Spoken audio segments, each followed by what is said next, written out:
Right, there you are. I hope all going well. And just bear with me. Meditation's coming. I just have to organize a few things, make sure I'm in the right place. Now I'm not in the right place on Instagram. I'm off to one side. I've got the volume up. Oh, this is just it's just disastrous. Okay, coming soon. Meditation's coming. I just have to check. Now I never know which way. I think I've gone too far this way. Let's see if that helps. Okay, coming through on Facebook finally. 1 second.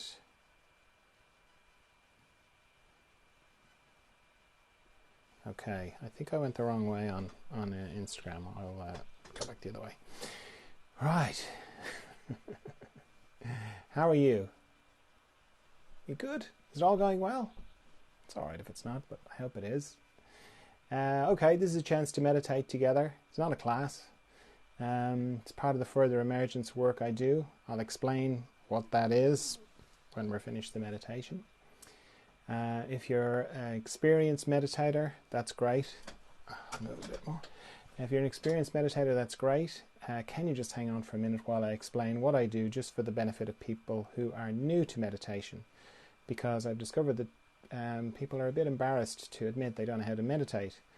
I know, it's weird. It's like this sort of misconception that if you've read about meditation, you should just know how to do it. And I'm basing that on people saying this to me, you know, like, what do you actually do? So there's lots of different styles of meditation. This is just what I do. I've been doing it for years. For me, it starts with why I would meditate. I am trying to connect to a part of me that I connect to every night when I go to sleep. Not the dreaming bit, the bit after dreaming. So I'm dreaming, and then I drop at the bottom of dreaming into deep, dreamless sleep. And I've no thoughts when I'm there. I've got no body. I've got no personality. I've got no, country, house, stories, all the usual stuff. I don't even have me, because I cease to exist. Certainly in the way that I normally register my existence. So when I put it like that, that sounds awful. I mean, that sounds like death. And yet I love going to sleep. And when I wake up in the morning, I feel refreshed. So some part of me knows that that's a good place that I go to. And that's where I want to go to when I meditate. That's my intention when I meditate. So as I say, no thoughts there. My mind can't seem to get there.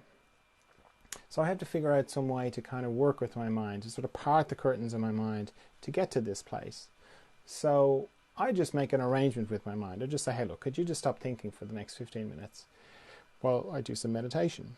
Could you just do that, please? And my mind goes, yeah, okay, let's try that. Let's do that. Now, my mind is kind of used to the whole idea of meditation. And if you're new to meditation, the first time you meditate is going to be exciting because it's new. And my mind, probably like yours, just likes new things. But as you continue on with your practice of meditation, you might get a bit more resistance. And that's a good time to give your mind the sorts of things that your mind likes. Thoughts, ideas, concepts, that kind of thing. So read a little bit about meditation, maybe watch some videos, give it something to chew on. But at this stage with my mind, I just make the arrangement, can you just stop thinking for the next 15 minutes? That's great. That's all we need. So to stop thinking is relatively easy because regardless of what I'm thinking about, which would be the content of my thought, the structure of my thought is always the same. It's always pictures and sound. So if I turn off the pictures and I turn off the sound, that's it, I'm not thinking. So as soon as I do that, as soon as I stop thinking, I'm into the practice of meditation. Now, the practice of meditation runs parallel to the intention. So my intention is to go to this deep, mysterious, profound, calm, still. I'm trying to think of all the words used to describe meditation. Zen, like, that place. And then the practice of meditation starts as soon as I turn off the pictures and I turn off the sound. So as soon as I stop thinking, then what happens is some time will pass and I'll discover that I'm thinking again. So I'll be like, oh, okay, I'm thinking. So I turn off the pictures and I turn off the sound. Bring myself back to not thinking. Then a little bit of time will pass and I'll discover that I'm thinking again and go, oh, I'm thinking, okay. Turn off the pictures, turn off the sound, and bring myself back to not thinking. And so on. just repeatedly, every time I discover that I'm thinking, I bring myself back to not thinking. Now, you'll notice that I didn't go, you know, oh, I'm thinking, turn off the pictures, turn off the sound. A little bit of time passes, I discover I'm thinking again, like, oh, what's wrong with me? I'm thinking again, okay? Because there is this misconception that to meditate correctly, you shouldn't be thinking at all, which isn't my experience at all. It's the two kind of go together. Sometimes I'm very deep in the, you know, mysterious part. I'm very still, you know, nothing going on. And then other times I'm discovering that I'm thinking, and both are powerful. Like, it's very powerful when I'm in that deep, still place, but it's also very powerful when I discover that I'm thinking and I bring myself back to not thinking. It's just a bit more subtle, because what happens is I'll be thinking, and if you're like me, you know, like the sort of things that I think about are to do with me. You know, what did I do that for? How am I going to fix that other thing? And what am I going to do on Tuesday? And so on. Now, if I am in the middle of meditation and I discover that I'm thinking, I go, oh, I'm thinking. All right, so I'll turn that thought off. Turn off the pictures, turn off the sound. Indirectly, what I'm saying to myself is, you know, that thought that you were just thinking an instant ago, that you thought was you and that you were it. Well, you just made that disappear. You just got rid of it. So you're not that thought. In fact, you're not any of your thoughts. You're something else. So that's pretty amazing and profound and powerful. And then the fact that you do that repeatedly, very powerful. So don't add to your thinking by thinking about your thinking, meaning thinking that you're not very good at meditation or you're doing it wrong. All you have to do is every time you discover you're thinking, bring yourself back to not thinking. It doesn't matter how many times you have to do that in the next 15 minutes. There's no right number of times, just because it changes hour to hour, day to day anyway. So just all you have to do is every time bring it back to not thinking, and you'll be doing great. Now, while all that is going, oh, someone's saying ciao. Ciao, Enrica. While I'm doing all of that, I'm also letting go of tension in my body. And to do that, I have a system, because it's too vague for me without a system. So I scan my body from my head down to my feet, back up again, very slowly, very gently. Anywhere I find tension, I let it go. And I use my out breath to let it go, because it's natural to just, you know, breathe it away. But also, it's a good way to remember to breathe, because it's quite easy to forget to breathe during meditation or to hold your breath altogether. I know that sounds crazy, but it is. So just using the out breath is just a good way of bringing more awareness or consciousness to my breathing. The other thing I'm doing as I'm scanning is I'm checking, or I'm focusing on the parts of the structures in my body that go across my body. Mostly my body runs longitudinally, or head to toe. But anywhere that goes across acts a little bit like a log going across a stream. You know, it picks up all the leaves and the twigs and anything that's coming down the stream. Except in my body, it's tension. So I'm checking my eyes particularly. There can be a lot of tension there. My jaw, my tongue, base of my neck, my shoulder girdle. And, you know, if you get to an area and you can't get it to relax with your breathing, you can't let it go with your breathing, sometimes if you tighten it up a bit more and then let it go, you'll get through that bit. So my shoulders, all my joints, they're all transverse sites. So my shoulders, elbows, wrists, fingers, my heart area, my respiratory diaphragm, all my intestines, my pelvic floor, my hips, my knees, my ankles, and my toes. A nice quiet room is really helpful if you're new to meditation. Reason being, when you close your eyes, your hearing amplifies and you'll start hearing sounds in the next county. So a quiet room just helps your mind have less things to trigger it, to think. The other thing I do to help my mind not think is I set a timer for how long I'm going to meditate for, because I know without one my mind will just be wandering. So I'm going to set my timer for 15 minutes, but if you're new to meditation, maybe set yours for shorter, like 5 minutes, and then repeat that 3 times. And you can work up to the longer time, but just 15 minutes is a long time if you're not used to it. Okay, so timer started. Off we go into the mystery.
Okay, so if you feel like you've gone very deeply into yourself and you feel like you need to come back from there before you open your eyes, then yep, do that. Take the time you need. Or if you feel like you can hold the inner space and the outer space at the same time, then just open your eyes. And if when you do that, you feel like, oh, I've lost the inner space, then you can just close your eyes again, reconnect with it. Oh, yeah, there it is. And open your eyes again. Oh, no, lost it again. Close your eyes. You can sort of use your eyes like a valve to kind of go back and forth between the two. So as I said at the beginning, this is part of the further emergence work that I do. These meditations are part of the further emergence work. Further emergence is about growth, really. Inner growth. Growth in consciousness, I suppose, is one way you could put it. You know, the way your body grew as a child and then an adolescent and then as an adult kind of stopped growing. Well, you keep growing, we keep growing on the inside. And just like, you know, you might have gone through periods of accelerated growth when you were a kid, you know, they're kind of called growth spurts. You can go through the same on the inside, and they can happen like throughout your life. It's a naturally occurring thing, a naturally occurring inner growth spurt, but it can feel weird and it can be misidentified as like there's something wrong, because it can be very disorienting.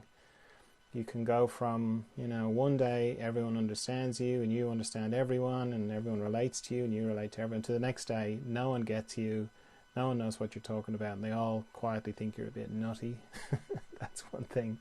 Well, another way is you can just wake up kind of one day, whether that's, you know, literally you wake up in the morning, or you might wake up at a traffic light or in a supermarket and you just don't recognize your life anymore, or it just looks weird to you. It just doesn't look like you fit in it anymore, or you can't really recognize yourself in it. That's another way. You can feel stuck, like a blockage. That's another way it can present itself. You can have physical symptoms, like nothing serious, like not life-threatening, but just debilitating, you know, like they've put the pause on your life, these symptoms, like you're trying to get your attention about something. So there's lots of different ways that it can present itself, and you know, I've been through it myself many times. I've helped lots of people go through it, and there's a lot of it going on at the moment. So these meditations help, because the more familiar you are with your inner landscape, the more it helps with inner growth. Then I do a Zoom group every Friday, and that's to, you know, a bit more in-depth meditation. It's a chance to connect with other people who are going through it and kind of go, oh, okay, it's not just me. I'm not on my own with this. And there's questions and answers as well. And then I work with people one-on-one as well. So that's a combination of talking, and that's kind of in front of the scenes work, and then I do some distance behind the scenes work as well. It's all geared to sort of help with this further emergence. So yeah, if that sort of resonates with you, then you can follow along on all the different channels, Facebook, Instagram, YouTube. You know, just search for Further Emergence and, you know, it'll be there. Or you can go to the website, furtheremergence.com, if you want to read some more about it. Okay, well, thanks for meditating with me. Getting a thumbs up from Julian. Okay, thanks, Julian. And yeah, see you tomorrow for some more meditation. Bye.